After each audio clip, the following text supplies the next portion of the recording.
東宝キャラというと、長き歴史を持つ二次創作によってバストサイズが固定されてきました。そんな歴史を覗いていくと、キャラのバストには格差社会が見えたのです。似たような立ち位置なのになぜか地獄と天空ほどの違いがあるよね。一体誰が桃のように大きくて、誰が揺れない震源地ぺったんなのか。バストの格差社会は最高に気になるのでよろしくお願いします。では今日も胸躍る授業開始です。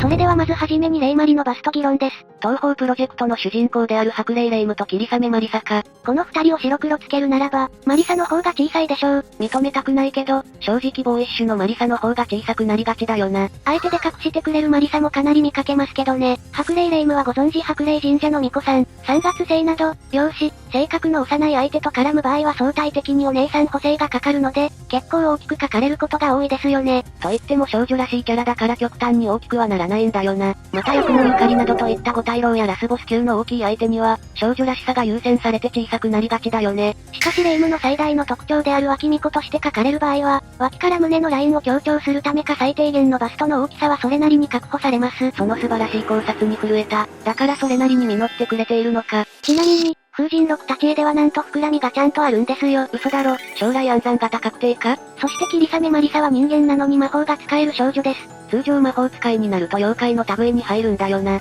そんなマリサは中性的な口調、ひょうひょうとした態度、知的で洒落たセリフを持つことからイケメン枠になりますね。二次創作では魔法の放棄の二人乗りようになっていて、雪降る寒い夜にバイクで迎えに来るかのようごとく放棄で登場してくるというイケメンになりがちだよね。特にエイヤ賞発売後2005年頃までの二次創作はこの傾向のものが多かったようですね。確かにそこの頃はボーイッシュキャラがリブルぐらいでまだ少ないから、マリサに頼るほかなかったんだよな。また語尾がダゼなせいか、二次創作ではイケメンな男らしい描写が多いです。近年は少なくなってきたようにも感じられるけどね。確かに最近はボーイッシュなキャラが増えたので女の子担当も増えましたね。ちなみによく勘違いされるんだが、今日が男勝りなだけであって一人称は俺ではなく、私だから気をつけよう。二次創作でのカップリングは、友人のレイムや、同じ魔法使いのパチュリーにアリス、付き合いの長い凛之助など、他に、昨夜、フラン、ニトリ、ミマ、ルーミア、ナルミと、主人公ゆえの行動範囲の広さからかレイムと並んで二次創作内最多のバリエーションを持ち、数々の少女を抱いてきました。プレイガールにも程があるでしょ。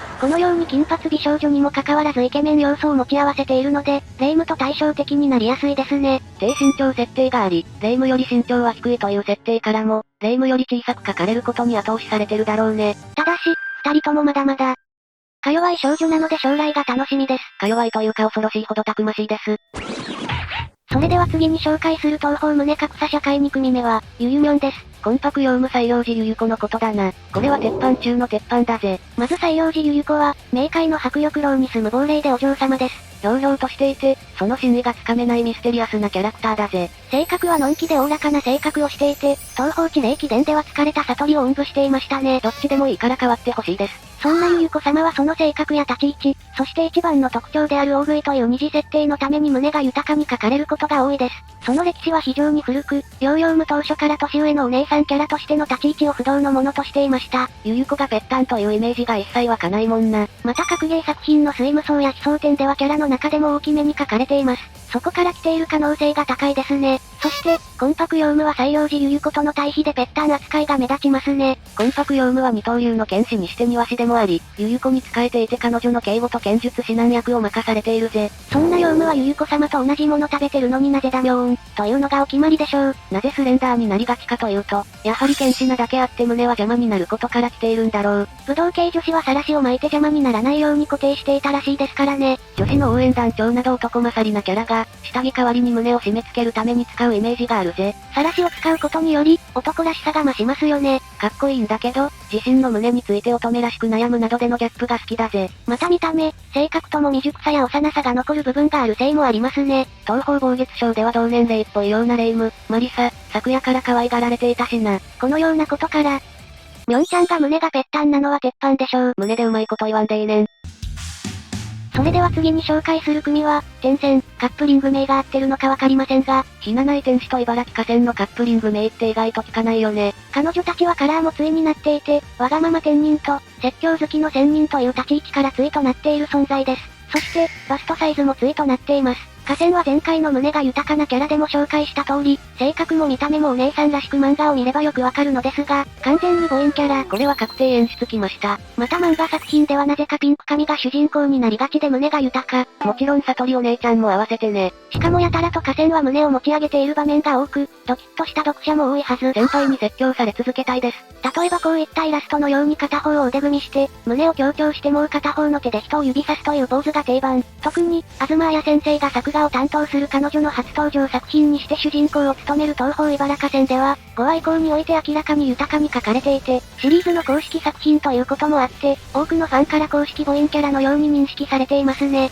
さらには東方神秘録でも勝利シーンでは両手にお菓子を持って食べていたりしていますよ。ちなみに仙人なんだが、お団子だったり、綿菓子だったり、リンゴ飴だったりで総じて甘いものが大好物。栄養が胸に行くタイプなのが羨ましすぎます。よく食べることからも幻想郷のタワはキャラの後押しをしていますよ。そして対となるひなない天使はシンドレイの揺れない震源地となることが多い。桃のようなパイオツにはなれず、ぺったんキャラとして散々ネタにされているキャラでおなじみですね。彼女の初登場は東方奇想天なんですが、立ち絵は図絵ではないので体格がはっきりわかりました。その立ち絵を見ると非常にスレンダー。これは多分、彼女の性格ゆえ幼さを強調するためだろうな。このことから二次創作では能力の大地を操る程度の能力を使っても自分の胸は揺れないことから揺れない震源地と呼ばれています。しかし天使は逆に胸が豊かなキャラとして書かれる際は、実は震度10の破壊力があるんですよ。ぜひとも自信を起こしてください。ただ、他の東方キャラと異なり公式絵が明確に絶壁であることが多いのが現状ですね。また天使の部下でもある長エイクもでかく書かれる場合が多くよく目立つんですよ。皆さん実り立て口ですよ。奇想天出身の天使とバランスを取るため、かなりでかく書かれることが多いですね。実際に冷戦にパッツンパッツンと言われたり、能力の静電気で服がクチクチなのではという考察からスタイルが非常に良くなりました。清楚感抜群でスタイルも抜群は効果抜群です。このことからより天使は、スレンダーのことがネタとなり有名となっていますね。しかも公式までもがネタにしていました。恨むなら海の親に恨もう。それにしても河川と天使が競い合って、天使が乾杯している系は最高に好きです。天使が桃になれることを願って乾杯。ということで、次に紹介するカップリングはテルモコです。テルモコということは蓬莱さんかぐやと藤原のモコウか。ちなみになぜかぐやがテルヨと呼ばれているかに関しては後でこちらを見るといいぜ。この二人は、狙うもの狙われるものという設定から昔からライバルキャラとして親しまれていますよね。モコウは迷いの竹林に住む不老不死の人間で蓬莱人の一人だよな。かぐやもまた不老不死。モコウの父親がかぐやに求婚した5人の貴公子の一人であり、親が恥をかかされたことからかぐやを目の敵としているのです。かぐやが月に帰る時に残した蓬莱の薬を強奪し、それを飲んだことで不老不死となったんだよな。だからモコウはかぐやを妬ましく思っていて、これが二次創作ではライバル関係という書き方をされることが多いです。が、栄夜賞の後からか非常に仲良くなってきて、今ではかぐやの永遠帝の抜け出しの手伝いをするという仲の良さ。箱庭から連れ出す王子様とお姫様になっちゃいました。そしてモコウというと超イケメンボーイッシュでおなじみですよね。格ゲー作品では喧嘩キックなどなどヤンキーを意識されたような攻撃パターンになっていて、かっこよさ抜群だったよ。そのことからやはりスレンダーの場合が多いのです。炎の妖術を使って服が燃えてギリギリ見えないっていうのがめっちゃ好き。あとシャツの上ボタンを外すといったパターンも最高ですね。かぐやはお姫様だけに肌が見えないような服装となっていてあんまり強調されることはないですが、彼女もどちらかというと控えめなパターンが多いでしょう。姫様はというと、和風美人のイメージだからちょっと控えめな方が多いよな。ただし、ニート設定があるので体がふくよかなことからおのずと大きくなる場合もありますね。マリサさんが言ったように、服が焼けてセクシーになる場合はモコウもそれなりに書かれる場合があるので、この二人に関しては引き分けといったところでしょう。二人仲良く平和的解決に至りました。それでは次に紹介するカップリングは、ひじみこです。この二人も同業者みたいなもんだから、ライバル関係に書かれることが多いよね。実際公式でもライバル関係にありますね。原作では巫女の眠る霊廟を封印するために玉蓮が妙蓮寺を建てたという設定から来た公的種なカップリングです。書籍の東方部文句樹で二人は八坂かな子を交えた豪華メンバーの三人で対談してます。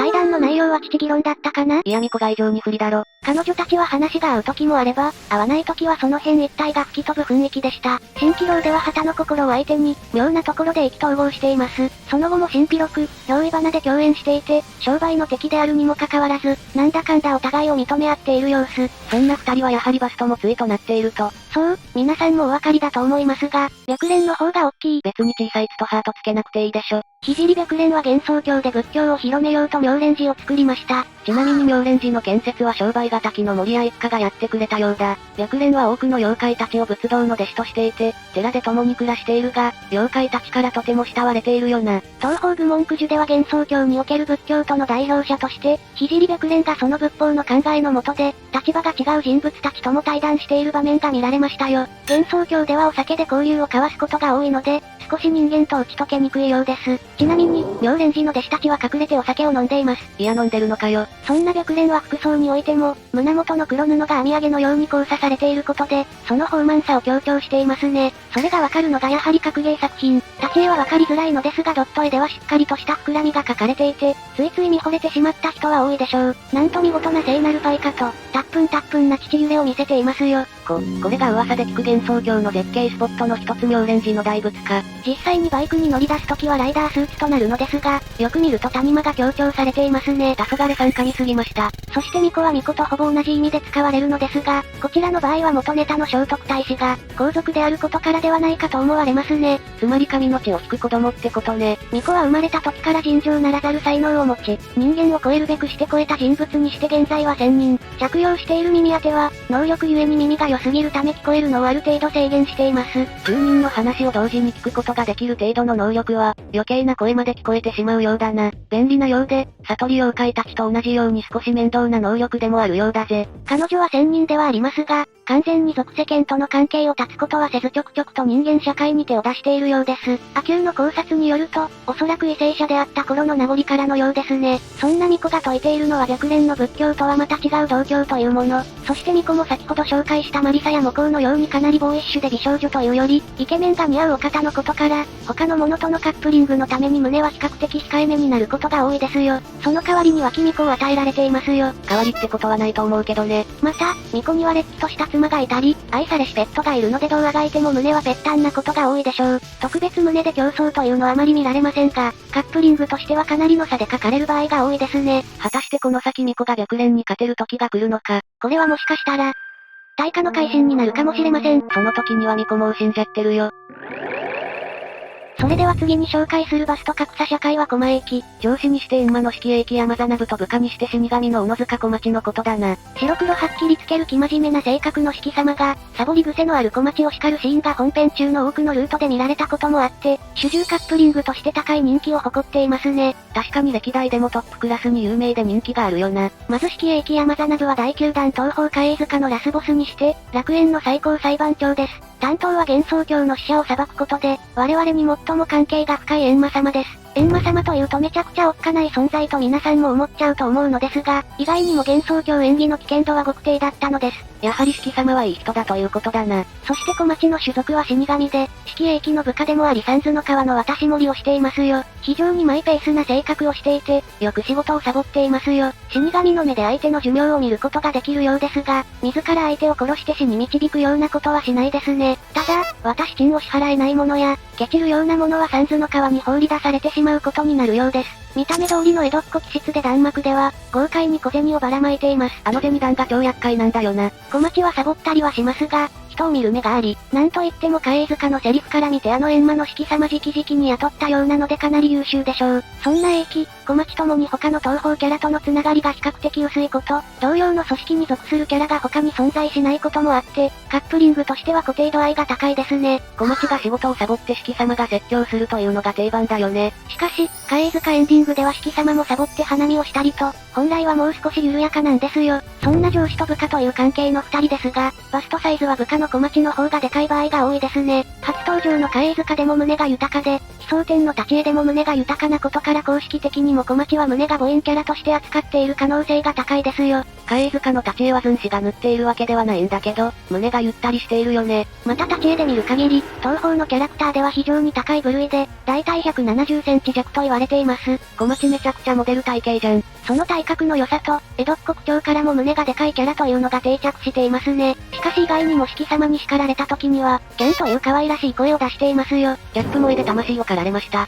このように小町が母音、長身っぽく書かれているため、対比で英気をロリ体型で書く二次創作が多いのです。ちなみに英気イコールロリ体型は公式ではなく二次設定であるので注意されたし。そう、四季様というと低身長のロリ幼女として扱われることが多いですね。小町と一緒に登場するときは9割方間違いなく子供。しかし見た目が子供で頭脳まで子供なことの多い諏訪子と違って、中身は公式設定通り説教臭いというのが、鉄板です。地獄以上の恐怖を味わうことになりますよ。また二次創作での英気はロリ幼女扱いであることが多いから、胸は当然ツルペタで、大抵隣にいる小町は公式の立ち絵の時点ですでに豊かという東方屈指の母音であることから、二次創作ではしばしば小町に嫉妬しているっていうのがよく見かけるよね。あの神高き式様が部下の胸を見て嫉妬するなんて可愛すぎますよね。そのギャップゆえか、登場回数は非常に少ないのに現在の人気投票ランキング23位という驚愕の人気を誇っています。これがロリエンマの魅力の凄さなのか。ちなみに暴走すると見境がなくなって小町だけではなく、幽霊の統括を任せているゆゆ子などの他の母音キャラにまで被害が及ぶことも、閻魔様のまさかのコンプレックスで人気につながりました。それでは次に紹介するのは三組長です。三組長とは、吉兆や知恵黒子正樹東鉄ユーマの3人からなり、3人はいずれも東方奇形獣に登場する畜生界を拠点とする動物霊のヤクザ組織の組長のことだぜ。この三組長もしばしば争いが見られるよな。そう、まずこの3人の中でも豊かなバスト代表として挙げられるのが黒子正樹です。畜生界の次大組織の一つ、慶賀組の組長。思い立ったらすぐに行動する性格の持ち主だぜ。部下の考えや手柄を尊重し、組織の上司としては人気がありますね。肩出しというデザインか、牛に近い馬だからか胸は比較的大きめに書かれる場合が多いですよね。確かに先がつるペタなイメージはあんまりないよな。そして大足霊を率いるのが東鉄ユーマです。畜生界の四大組織の一つ、強欲同盟の同盟長。賢く冷静で、無敵に等しい能力を持っていて、頼りになるボスとして部下からは慕われていますね。彼女は東方奇形獣の登場ではなくて、東方強欲異分での登場ですよ。そして体格はかなり少しロリさがあってスレンダー。彼女は東方強欲異分の登場なので、図ねはなく、はっきりとした体型が書かれているので、それに沿って二次創作でも胸は控えめで書かれる場合が多いよな。しかし実体霊体、有機体無機体問わず、何でも丸飲みし食べてしまうという、何でも吸収する程度の能力を持っていることからいつでも胸のサイズを上げれる設定を持っていますね。飲み込むことでそのものを理解し自分の力にすることができるので、豊かなキャラを飲み込めばでかくなるのでは？それワンチャンあるね。そしてカワウソ霊を引き入れているのが吉兆や知恵。畜生界の次大組織の一つ、気血組の組長。美女であり、誰にでも陰銀な態度をとったりしますが、ほぼ全てを見下しているという恐ろしさを兼ね備えたお姉さん。東方キャラのお姉さんキャラにしては、図ねでもかなりスレンダーに書かれていますね。東方天空賞からは、図ねでもお姉さんキャラははっきりと胸が豊かに書かれるようになったから余計に目立つんだよな。そのため二次創作でも、先の対となるように胸が控えめになりがちなんですよ。姉さんのスレンダーさは仕方がない。こっちの方が似合ってる気がしますよね。そのため三組長でバストのサイズで争うこともしばしば、特に奇形獣で同時に登場した先との比較はかなり多いよな。組長同士の争いなので、他のキャラたちとはまた違った争いが見られるので非常に面白いですよ。激しいのが好みの視聴者の学生さんはこの三組長に相談しましょう。うちの学生さんピュアだから昨夜しか見ません。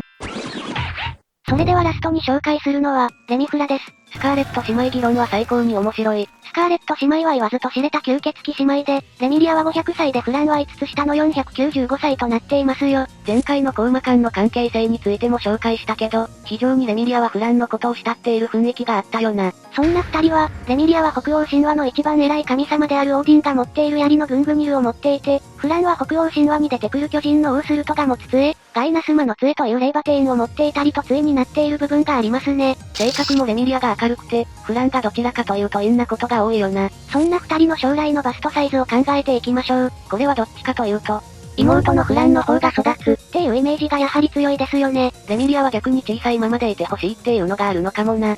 レミリアというと幼女要素が強く可愛らしさが売りなことも多く、そこが彼女の大きな魅力となっていますよね。公式でも、カリスマガードやタンポポに害があるしな。なので、常に幼女のままでいてほしいからこそ胸も小さいままが理想。逆に妹のフランは、性格が荒々しく恐ろしさが強いです。なので大人になって、めちゃくちゃ優しい金髪美女となり胸もよく育った優しいお姉さんになってほしいという願いがありますよね。完全に私たちの願いになってるけど、まあみんなも多分そうだろう。Twitter のイラストでもよくフランの方が豊かになっているのを見かけますよ。フランが清純派の優しい金髪美女になるというのはかなり逆風消しそうですよ。さて以上が東方バストサイズの格差社会の歴史でした。視聴者さんはレミリアかフランどっちが豊かになりそうかよければコメントで教えてくれよな。それではここまでご視聴ありがとうございました。